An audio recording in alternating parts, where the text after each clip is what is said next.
नमस्ते, मैं आपका अरविंद। इस वीडियो में हम अटल टिंकरिंग लैब के लिए दर्पण आईडी ऐसा एक सरकारी स्कूल के अलावा एक आईडी क्रिएट करना जरूरी है, ऐसा सरकार ने कहा है। तो इस आईडी के लिए कैसे रजिस्टर करना है, एनजीओ ट्रस्ट के डिटेल्स कैसे भरना है, ये हम इस वीडियो में देखने वाले हैं। तो चलिए देखते हैं।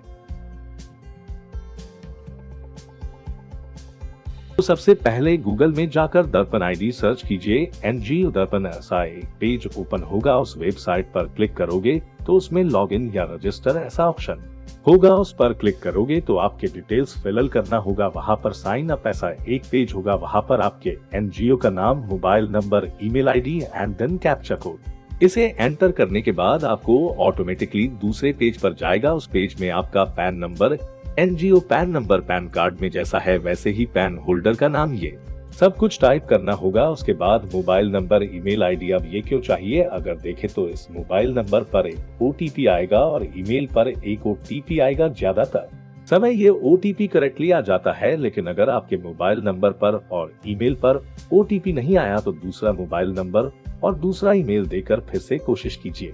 अभी अगर आपने ये सब कुछ क्रिएट किया है तो पैन कार्ड के डिटेल्स वेरीफाई होंगे। आपके ट्रस्ट का नाम एज पर पैन कार्ड आपने टाइप किया है, क्या पैन नंबर सही टाइप किया है, क्या ये सिस्टम वेरीफाई करेगा। वेरीफाई करने के बाद पासवर्ड क्रिएट करना होगा। एक अपर केस, एक लोअर केस, स्पेशल कैरेक्टर और नंबर होने जैसा टाइप कीजिए तो पासवर्ड सेट हो जाएगा। उसके बाद अगर साइन इन ऑप्शन पर जाओगे तो आपका मेल और आपने जो पासवर्ड बनाया है वो एंटर कीजिए। एंटर करने के बाद लॉगिन हो जाएगा। लॉगिन होने के बाद आपको ऐसा दिखेगा। इसमें अगर आप देखोगे तो 5% ऐसा दिखेगा। इसमें नीचे एक बटन होगा, click here to update your profile. उस पर अगर क्लिक करोगे तो और एक पेज लोड होगा। तो इस पेज में अगर देखोगे तो NGO details, registration details, member detail, source of funds, key contact information, working areas, generate unique ID. तो ये हर एक स्टेप जैसे हम करेंगे धीरे धीरे 5%, 100% हो जाएगा। हमें दर्पण आईडी मिल जाएगा। ये आईडी मिलते ही जो फॉर्म हमें मेल पर आया है उस फॉर्म में डिटेल्स एंटर करके दर्पण आईडी एंटर कीजिए। तो सबसे पहले एनजीओ डिटेल्स देख लेते हैं। ऑलरेडी हमने जो पैन नंबर और नाम दिया है वो ऑटोमेटिकली आ जाएगा, उसे हम बदल नहीं सकते हैं। पहली बार जब आप डिटेल्स भरोगे तभी ध्यान से भरिए। इंडिविजुअल का पैन कार्ड नहीं देना है, ट्रस्ट या फिर एनजीओ का डिटेल्स ही देना है। इसमें आपके एनजीओ का रजिस्टर्ड एड्रेस टाइप कर दीजिए। उसके बाद स्टेट और डिस्ट्रिक्ट सेलेक्ट करना होगा। उसके बाद आपके शहर का पिन कोड, आपके एनजीओ का अगर कोई वेबसाइट होगा तो उसका URL वेबसाइट लिंक आप एंटर कर सकते हो। उसके बाद रजिस्टर्ड विद ऐसा एक ऑप्शन होगा। तो आपका एनजीओ कौन से गवर्नमेंट अथॉरिटी के साथ रजिस्टर है, सब रजिस्टर या फिर रजिस्टर ऑफ कोऑपरेटिव सोसाइटी या फिर चैरिटी कमिश्नर, ऐसे कौन से अफसर के साथ रजिस्टर हुआ है ये चेक करके उसे एंटर कीजिए। बहुत सारे एनजीओस अगर स्कूल लेवल पर देखा जाए तो सब रजिस्टर ऑफिस में ही रजिस्टर किया होगा, उसे एंटर कीजिए। उसके बाद टाइप ऑफ एनजीओ, क्या आप ट्रस्ट से हो या रजिस्टर्ड सोसाइटी हो, प्राइवेट सेक्टर कंपनीज हो या फिर इतर रजिस्टर्ड एंटिटीज हो या फिर एकेडमिक इंस्टीट्यूशंस हो, तो इसमें आप कौन से कैटेगरी में आओगे ये देखकर आप सिलेक्ट कर सकते हो। ज्यादातर ट्रस्ट ही होता है तो उसे सिलेक्ट कीजिए। उसके बाद डीड एंड सी, आपका ट्रस्ट या एनजीओ स्टार्ट करते समय आपने एक डीड क्रिएट किया होगा, उसे आपने रजिस्टर ऑफिस लेकर जाकर साइन किया होगा, वही डीड अभी हमें चाहिए। उसके बाद आरसी, ऐसा एक रजिस्ट्रेशन सर्टिफिकेट सरकार से आपको मिला होगा, ये दोनों भी हमें जरूर चाहिए। तो इसमें से बहुत सारे इंफॉर्मेशन हमने यहाँ पर एंटर करना होगा। तो सबसे पहले रजिस्ट्रेशन नंबर, ये आपको उस डीड में ही दिया होगा, कुछ जगह पर टाइप किया होगा और कुछ स्कूल को किसी कोने में लिखा होगा।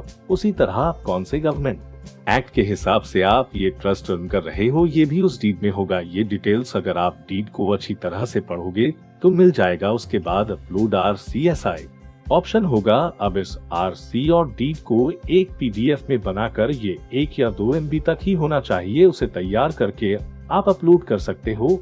उसी तरह डीड रजिस्टर किया हुआ तारीख, अगर आपका एक पेरेंट ऑर्गेनाइजेशन के नीचे अगर आप ये क्रिएट कर रहे हो तो उस ऑर्गेनाइजेशन का नाम डालना होगा। अगर ऐसा कुछ नहीं है तो आप उसे खाली छोड़ सकते हो। Date of registration, month, year इस ऑर्डर में ही डालना है। उसके बाद नीचे हाँ या ना ऐसा ऑप्शन होगा। As NGO registered, validity available, आपका एनजीओ और इस तारीख तक वैलिड है। ऐसा अगर उन्होंने कहा है तो हाँ चुनकर तारीख एंटर कीजिए, अगर वैलिडिटी नहीं है तो नो चूज कीजिए। उसी तरह CRA अवेलेबल है या नहीं देखकर, अगर है तो उसका रजिस्ट्रेशन डिटेल्स एंटर कीजिए। अगर नो डाल रहे हो तो ये डिटेल्स अपने फिल नहीं करना है। अभी इस पेज पर ये सारे डिटेल्स भरकर सेव पर क्लिक कीजिए। सेव करने के बाद रजिस्ट्रेशन डिटेल्स ऐसा होगा, इसमें के डिटेल्स हमने एंटर नहीं करना है, इसलिए हम तीसरे ऑप्शन पर जाएंगे, मेंबर डिटेल्स। मेंबर डिटेल्स में अगर आप देखोगे तो आपके ट्रस्ट के चेयरमैन, सेक्रेटरी जनरल और इक्विवेलेंट पोस्ट ट्रेजरर, इन तीनों के डिटेल्स जरूर भरना होगा।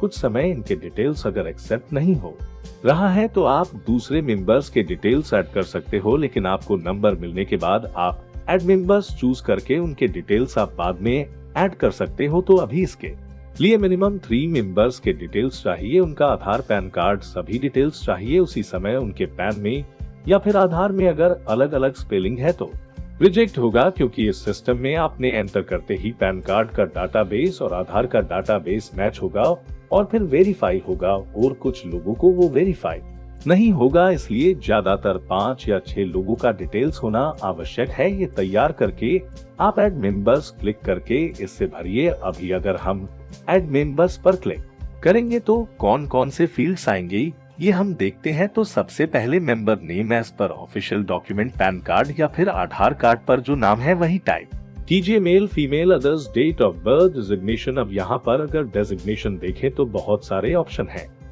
Chairman, president, vice president, secretary, ऐसा एक बहुत बड़ा लिस्ट है। इसमें से आप कौन से मेंबर्स भी चूज कर सकते हो। उसके बाद मेंबर की डेजिग्नेशन है, designation chief functionary, promoter, chief functionary, promoter, patron या फिर अदर्स चीफ फंक्शनरी, यानी कि उस ट्रस्ट में जो सबसे ज्यादा एक्टिव रहते हैं। प्रमोटर यानी कि बैक एंड से जो सपोर्ट करते हैं वे प्रमोटर्स। पेट्रन यानी कि जो सिर्फ फंड रिलेटेड हेल्प करते हैं।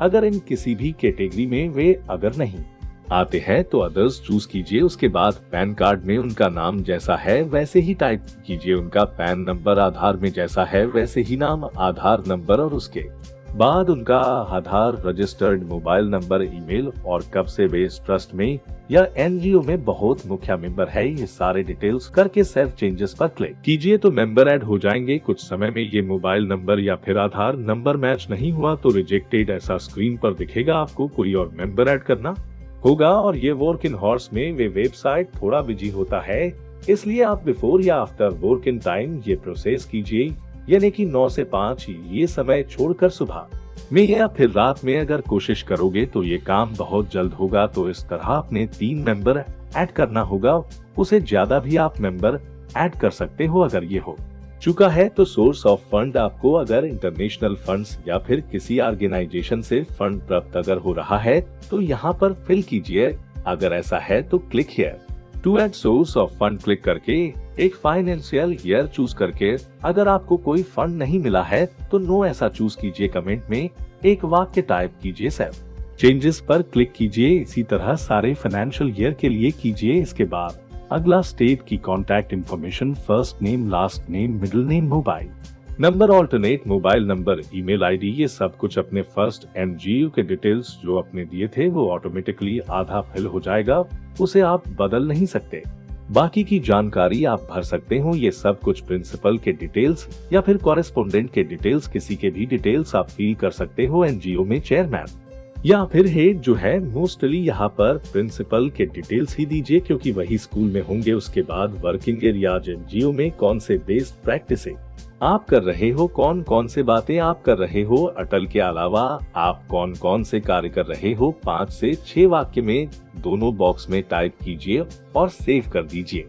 इसके बाद हम आखिरी स्टेप पर है, जनरेट यूनिक आईडी। अभी यहाँ पर मैंने डिटेल्स नहीं भरे हैं इसलिए 5% दिखा रहा है। आपने अगर ये सब कुछ भर दिया तो यहाँ पर प्रोग्रेस 100% पर यह जाएगा और आईडी जनरेट हो जाएगा। ये आईडी मिलने के बाद आपको एक गूगल फॉर्म मेल में आया होगा, उस फॉर्म में फिल कर दीजिए। अगर आप ये स्टेप्स अगर फॉलो कर रहे हो तो आप दर्पण आईडी आसानी से जनरेट कर सकते हो। ये दर्पण आईडी सिर्फ प्राइवेट स्कूल्स के लिए है, गवर्नमेंट या गवर्नमेंट एडेड स्कूल को ये प्रोसेस करना जरूरी नहीं है क्योंकि आप गवर्नमेंट से संबंधित हो, आपका अलग से कोई NGO नहीं होगा, इसलिए अपने ये नहीं करना है।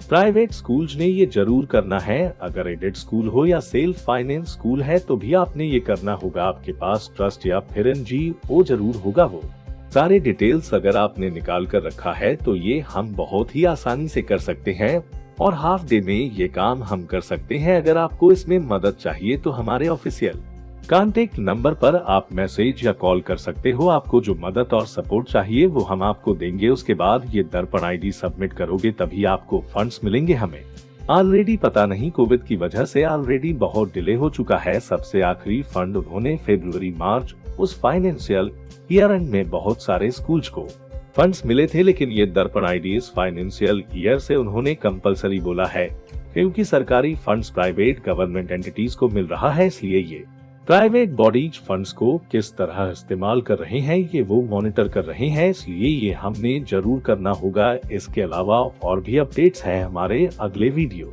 में, हम वो क्या है ये देखेंगे। अगर आपको इसके अलावा कोई शंका या सवाल है तो कमेंट कीजिए। आपको जो स्कूल्स पता है उनके साथ भी ये शेयर कीजिए ताकि बहुत सारे स्कूल्स को इसके बारे में पता चले और बहुत सारे लैब सेट हो। हम आपकी मदद करने के लिए हमेशा है। इसका इस्तेमाल अच्छी तरह कीजिए। धन्यवाद।